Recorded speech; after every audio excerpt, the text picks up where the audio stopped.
Ougadel 24 News, merci de nous rejoindre pour cette nouvelle édition 100% africaine. Tout de suite, les titres de l'actualité. À la une ce soir, le ministre d'État algérien Ahmed Attaf reçu à Bratislava par le Premier ministre slovaque Robert Fico après avoir inauguré l'ambassade d'Algérie dans la capitale.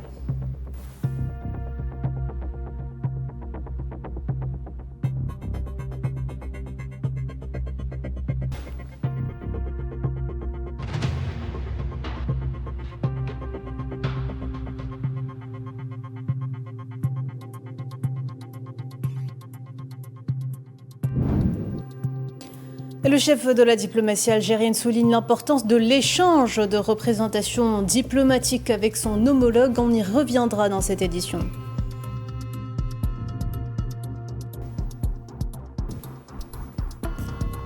Sahara occidentale, le président Brahim Ghali réaffirme le refus de son peuple de toute solution unilatérale, ne lui garantissant pas l'exercice de son droit à l'autodétermination.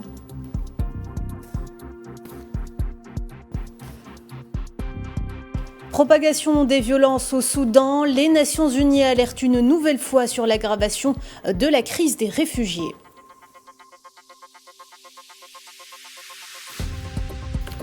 Et enfin, un coup d'État en Guinée-Bissau, les militaires au pouvoir publient une charte de transition d'une durée de 12 mois. Bonsoir à toutes et à tous. Le ministre d'État algérien, ministre des Affaires étrangères, Ahmed Attaf, a été reçu mardi soir par le Premier ministre slovaque Robert Fico, et ce dans le cadre de la visite officielle qu'il effectue en République slovaque, chargée par le président de la République Abdelmajid Tebboune.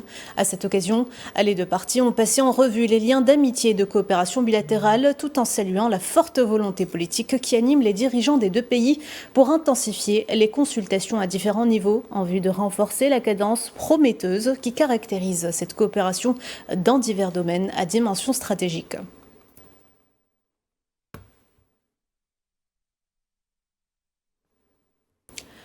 Ahmed Attaf a initialement présidé ce mardi la cérémonie d'inauguration de l'ambassade d'Algérie à Bratislava.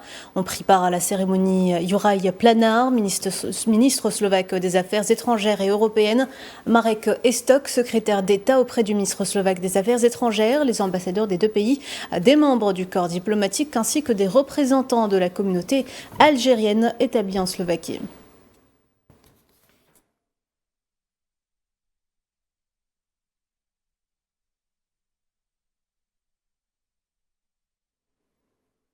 Et à cette occasion, le ministre d'État algérien a souligné l'importance de l'échange de représentations diplomatiques entre l'Algérie et la Slovaquie, et ce en vue de renforcer la dynamique croissante que connaissent les relations d'amitié, de coopération et de partenariat existant entre les deux pays, en plus de les hisser à de plus hauts niveaux.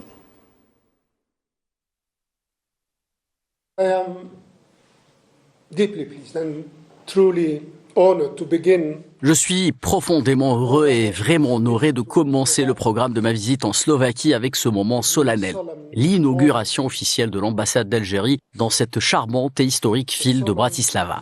De tels moments sont en effet très précieux dans la vie des nations. Ils marquent des tournants, ils ouvrent de nouveaux horizons et ils restent à jamais gravés dans notre mémoire commune. Aujourd'hui est l'un de ces moments pour l'Algérie et la Slovaquie. Je tiens à exprimer ma profonde reconnaissance aux autorités slovaques pour leur importante décision de rouvrir leur ambassade à Alger. For their important decision to reopen their embassy in Algiers. Dans le même contexte, Ahmed Attaf a tenu des entretiens bilatéraux avec son homologue slovaque Juraj Balnar. Ces entretiens ont permis de passer en revue l'état des relations bilatérales entre les deux pays, de prospecter leurs perspectives d'avenir dans divers domaines prioritaires, notamment l'énergie, les énergies renouvelables, l'industrie pharmaceutique et les ressources en eau, ainsi que les secteurs de l'industrie et de l'agriculture.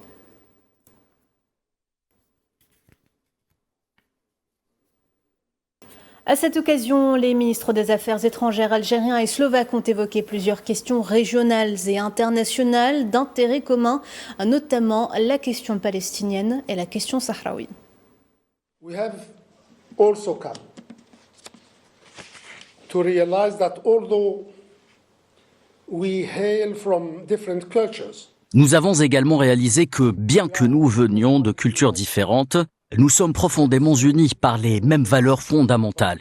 Une défense ferme de la souveraineté et de l'indépendance, un rejet clair de l'ingérence étrangère, une quête constante de paix et de justice dans le monde et une croyance inébranlable que chaque peuple a le droit sacré de choisir sa propre voie et de façonner son propre avenir. Nous avons également réalisé que malgré toutes les différences apparentes, l'Algérie et la Slovaquie ont toujours été des mêmes idées sur la scène mondiale. Nos positions sont fondées sur les mêmes valeurs et principes. Nous considérons les grands enjeux de notre époque dans le même esprit et nous sommes unis pour défendre les réalisations les plus sacrées que l'humanité ait jamais faites, le droit international, le système multilatéral et l'Organisation des Nations Unies elle-même. And the organization of the United Nations itself. Et lors de ces mêmes discussions, Ahmed Attaf a indiqué que l'ambassade d'Algérie à Bratislava ne ménagerait aucun effort pour renforcer le rapprochement bilatéral. Drawing on all these shared values and common. En s'appuyant sur toutes ces valeurs communes et ces aspirations communes, l'ambassade d'Algérie à Bratislava ne ménagera aucun effort pour nourrir et renforcer davantage les liens qui rapprochent toujours nos deux nations. Ce sera un pont vivant entre nos peuples, une plateforme ouverte pour un dialogue constant et une force motrice pour toutes les initiatives qui, espérons-le, serviront les intérêts des Algériens comme des Slovaques. For all initiatives that will hopefully serve the interest of Algerians and Slovaks alike. Le chef de la diplomatie algérienne a également rencontré ce mardi au siège de l'ambassade d'Algérie à Bratislava des membres de la communauté algérienne établie dans ce pays. Cette rencontre a été l'occasion d'échanger avec des membres de la communauté nationale, de s'enquérir de leurs conditions de résidence et d'écouter avec intérêt leurs priorités et préoccupations, tout en insistant sur l'importance de leur contribution au renforcement des liens humains entre l'Algérie et la Slovaquie.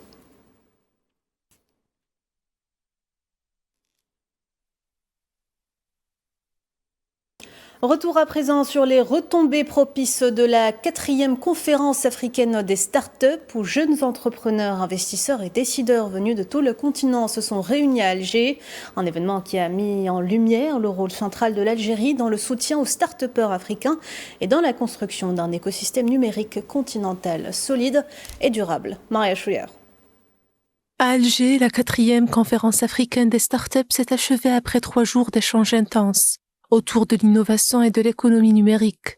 L'événement a été rythmé par de nombreuses activités et par des rencontres spécialisées consacrées à la recherche, aux nouvelles technologies, à l'industrie du contenu, mais aussi et surtout à la gouvernance du nouveau modèle de l'économie numérique en Afrique. Pour que l'Afrique génère des startups, pour que l'Algérie génère aussi des startups de qualité qui soient compétitives à l'échelle internationale, qui soient innovantes, qui aient des qualités distinctives. Il faut que ça soit pour un marché qui soit plus large qu'un marché africain. Et là, ça demande bien sûr une volonté des États de converger, d'avoir des réglementations qui soient, disons, compatibles au moins. L'effervescence qui a marqué ce rendez-vous numérique reste encore palpable. Jeunes porteurs de projets, investisseurs et décideurs venus des 4 coins du continent s'y sont rencontrés et beaucoup ont tenu à le souligner. L'Algérie occupe désormais un rôle moteur dans l'accompagnement et le soutien des jeunes start-upers africains. Cet événement est vraiment un événement continental, c'est un événement pour l'Afrique et je félicite le gouvernement justement algérien qui a su initier cet événement. D'ailleurs, même c'est une aubaine, les gouvernements commencent à s'intéresser aux startups. L'Algérie est une grande terre d'hospitalité, ce sur quoi nous savons leur dire merci. Il faut également louer l'enchevêtrement de toutes les solutions à travers les startups qui se retrouvent en un lieu et en un jour. C'est quelque chose d'absolument à encourager. Autant de thèmes qui dessinent les contours du continent de demain. Des ministres africains de l'innovation et des startups ont eux aussi salué l'engagement de l'Algérie dans cette dynamique. C'est la 2e fois que je participe à cette conférence sur les startups ici à Alger. Je pense que la vision politique du président Tebboune, c'est une très grande vision parce que c'est pour décomplexer l'Afrique. C'est avec beaucoup de joie que je participe cette année parce qu'effectivement l'Algérie a été vraiment le catalyseur d'un mouvement important pour l'émergence des start-up en Afrique et puis d'une plateforme qui aujourd'hui met ensemble les ministres africains en charge des PME, des start-up et du numérique. Pendant cette 4e conférence africaine des startups, la déclaration d'Alger a été adoptée, un texte qui engage les pays africains à soutenir davantage l'innovation, l'esprit entrepreneurial et la croissance durable des startups du continent. Elle a également reçu l'aval des ministres africains des TIC, réunis sous l'égide de l'Union africaine des télécommunications. Nous avons proposé dans notre projet de transformer l'Afrique de spectateurs à créateurs de contenu, à décideurs, à acteurs de son avenir, en imposant des cadres juridiques qui nous permettent de nous faire entendre et permettre au continent noir de se positionner dans le monde pour demander ses droits, investir, créer des emplois et contribuer à l'économie africaine. Avec cette déclaration d'Alger, les pays africains affichent leur ambition commune. Bâtir un écosystème numérique souverain, durable et capable d'accompagner les talents de demain. Sahara occidentale, le président de la République sahraoui Brahim Ghali a affirmé le rejet catégorique de toute solution unilatérale qui ne garantit pas l'exercice par le peuple sahraoui de son droit à l'autodétermination. Et ce, lors d'un discours prononcé lors de l'ouverture des travaux de la 8e session ordinaire du secrétariat national.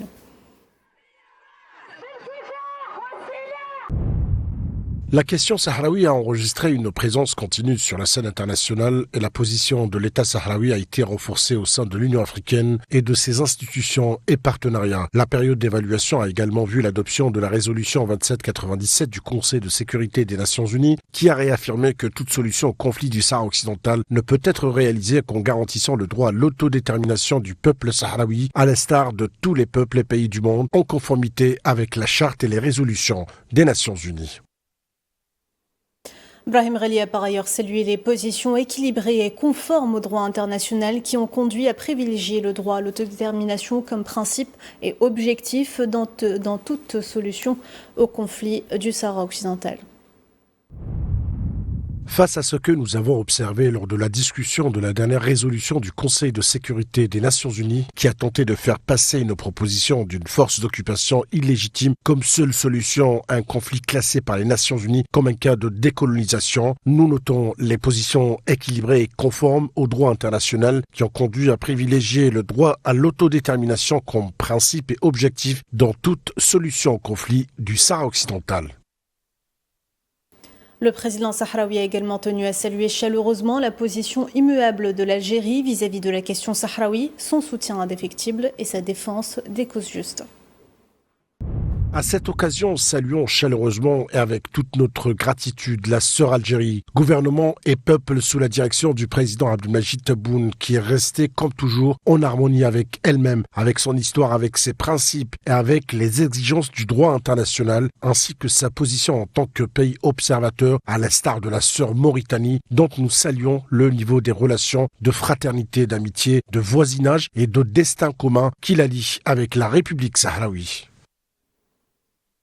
Dans le même dossier, plusieurs syndicats français ont renouvelé leur soutien à la lutte du peuple sahraoui pour l'autodétermination, l'indépendance et la fin du pillage de ses richesses naturelles par l'occupant marocain et les entreprises étrangères qui s'associent à lui. Lors d'une réunion avec le secrétaire général de la Confédération des travailleurs de Saqi al-Hamra lundi, les participants ont établi une feuille de route pour unir leurs efforts en vue de défendre les droits du peuple sahraoui et de rejeter toutes les tentatives de l'occupant marocain de les contourner.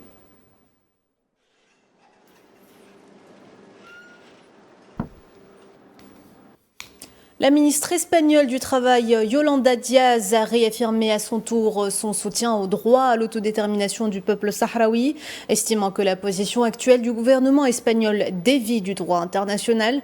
Elle a insisté sur le fait, je cite, qu'aucun centimètre carré de terre sahraoui ne sera cédé, se démarquant ainsi du Parti socialiste ouvrier espagnol du Premier ministre Pedro Sánchez. Elle a par ailleurs rappelé que le Congrès espagnol avait à maintes fois soutenu l'autodétermination du Sahara Sahara occidental, soulignant que le Sahara n'est pas un territoire que l'Espagne peut céder, mais le résultat d'un processus de décolonisation inachevé. Morocco currently controls 80% of territory among the options to... De plus en plus de mouvements solidaires avec la cause sahraoui. La capitale belge, Bruxelles, se prépare à accueillir demain mercredi une grande manifestation populaire dénonçant le nouvel accord commercial entre l'Union européenne et l'Arabie saoudite qui inclut des produits provenant du Sahara occidental occupé. La manifestation qui devrait se dérouler devant le siège de la Commission européenne est organisée à l'appel d'organisations et d'associations européennes de défense des droits humains ainsi que de la communauté sahraoui. Parallèlement à cette mobilisation populaire, le Parlement européen accueillera un colloque académique sur l'impact de ce dit accord sur l'avenir du règlement international du conflit au Sahara occidental.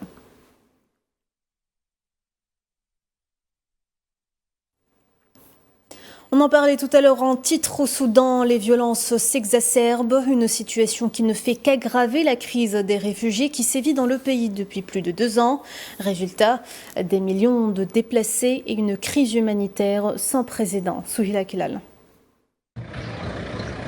À bord de grands camions à remorque, ils ont fui les violences. Ces enfants et ces femmes, qui pour la majorité ont perdu leur père, frère ou mari, tués ou enrôlés de force, se sont enfoncés à l'intérieur des terres pour échapper aux forces de soutien rapide qui ont poursuivi leur progression vers l'est, dans la région du Kordofan, où elles se sont emparées d'un champ pétrolier et ont attaqué une école maternelle et un hôpital, semant la mort sur leur passage. Il y a des arrivées en permanence, les gens fuient l'avancée des forces de soutien rapide. Leurs témoignages se rassemblent tous, viols, meurtres, enrôlements, forcés d'enfants, séparation des familles et vol à l'étalage. Si par exemple une autre grande ville de la région était complètement ravagée par les combats, je suis presque certain que nous assisterons à un exode encore plus important. La majorité des quelques 40 000 personnes déplacées par les dernières violences au Kordofan ont trouvé refuge dans leur propre pays. Mais cela pourrait changer si les violences s'étendaient à d'autres grandes villes comme Al-Ubaid. Dans ce cas de figure, selon l'ONU, les déplacés finiraient par traverser les frontières et se réfugier dans les pays voisins. Nous n'avons pas constaté d'augmentation significative des déplacements vers le Tchad. Cela s'explique probablement par le fait que les hostilités se déplacent davantage vers le Kordofan, situé à l'intérieur du Soudan, et que les populations sont donc davantage déplacées à l'intérieur du pays. Le risque d'un exode rural demeure toutefois présent. Suite à la violente prise d'Al-Fasher par les forces de soutien rapide fin octobre dernier, le nombre de réfugiés n'a fait que croître, aggravant ainsi une situation humanitaire déjà précaire, faisant craindre également la propagation de la famine chez les femmes enceintes et les enfants. Depuis le début du conflit en avril 2023, près de 12 millions de personnes ont déjà fui leur région, dont plus de 4 millions ont franchi les frontières. Les juges de la Cour pénale internationale ont condamné ce mardi un chef de milice soudanaise, Janjaweed, à 20 ans de prison pour crimes de guerre et crimes contre l'humanité commis lors du conflit catastrophique du Darfour il y a plus de 20 ans. Lors d'une audience le mois dernier, les procureurs ont requis la réclusion à perpétuité contre Ali Mohamed Ali Abderrahman, reconnu coupable en octobre de 27 chefs d'accusation, notamment d'avoir ordonné des exécutions de masse et d'avoir battu à mort 2 prisonniers à coups de hache en 2003 et 2004.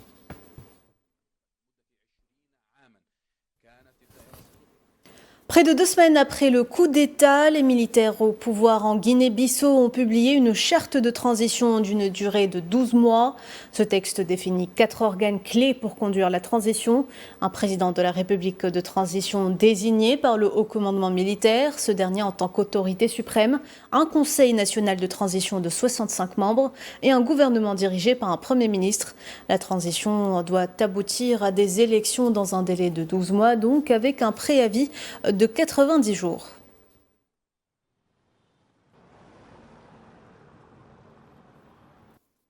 Dans une lettre adressée aux Ivoiriens, l'ex-président Laurent Gbagbo relance le débat sur les responsabilités de la crise politico-militaire qui a secoué la Côte d'Ivoire entre 2002 et 2011.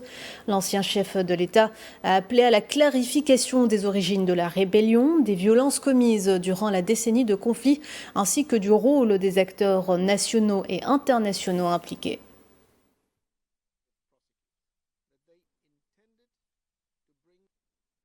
Le gouvernement sénégalais a annoncé une réduction significative des prix des carburants entrés en vigueur le 6 décembre. Cette décision intervient dans un contexte de développement des projets pétroliers et gaziers nationaux et devrait avoir un impact sur l'économie et les consommateurs. À noter que cette baisse intervient après près de 2 années de stabilité à des niveaux assez élevés.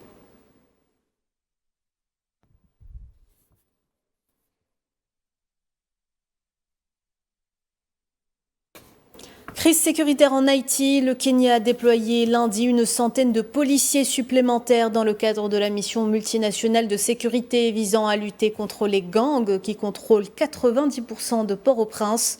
Cette arrivée fait suite à l'envoi de 230 policiers début octobre, tandis que 100 policiers ont quitté le pays en fin de mission.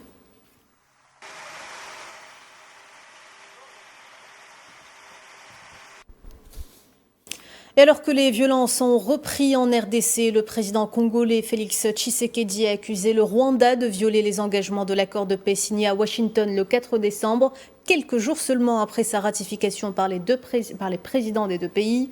Dans un discours à la nation, le président congolais a affirmé que malgré la bonne foi de la RDC, des unités rwandaises ont mené des attaques à l'arme lourde dans l'est du pays au lendemain de la signature de l'accord. Selon lui, ces attaques ont visé plusieurs localités de l'est, une région en proie à des conflits depuis plus de 30 ans.